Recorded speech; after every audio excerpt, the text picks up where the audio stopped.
খুলনায় সকাল ৭টায় আওয়ামী লীগ এক বিশাল মিছিলের আয়োজন করে। দিন যতই যাচ্ছে আওয়ামী লীগের মিছিল ততই দীর্ঘ হচ্ছে, বাড়ছে শক্তি প্রদর্শনের মাত্রা। এমন পরিস্থিতিতে বাংলাদেশ গণ অধিকার পরিষদের সাধারণ সম্পাদক রাশেদ খান সামাজিক যোগাযোগ মাধ্যমে একটি গুরুত্বপূর্ণ বার্তা দিয়েছেন। রাশেদ খান বলেন, সরকারের সঙ্গে রাজনৈতিক দলগুলোর দূরত্ব, ভোটের রাজনীতির মারপ্যাচ ও বিদেশিদের সহায়তায় খুব শীঘ্রই আওয়ামী লীগ রাজনীতিতে প্রাসঙ্গিক হয়ে উঠেছে।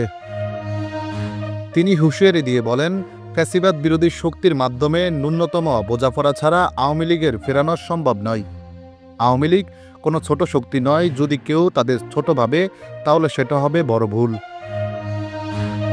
রাজনৈতিক বিশ্লেষকদের মতে ২০২৪ সালের নির্বাচনের পর বাংলাদেশের রাজনীতির মাঠে বিরোধী দলগুলো এক প্রকার এলোমেলো।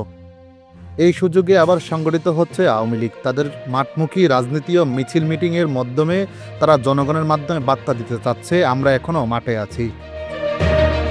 রাশেদ খানের মন্তব্যে এই আশঙ্কাটাই উঠে এসেছে, যদি বিরোধী দলগুলো একত্রিত না হয় তবে আওয়ামী লীগ আবারও একচ্ছ আধিপত্য কায়েম করতে পারে। আগামী দিনগুলোতে রাজনৈতিক শক্তির পালাবদল নাকি সংঘাত, সেটাই এখন দেখার বিষয়। এই বিষয়ে আপনাদের মতামত কি? কমেন্ট করে জানান আপনাদের মতামত। ভিডিওটি ভালো লাগলে লাইক দিন, শেয়ার করুন আর চ্যানেলটি সাবস্ক্রাইব করতে ভুলবেন না।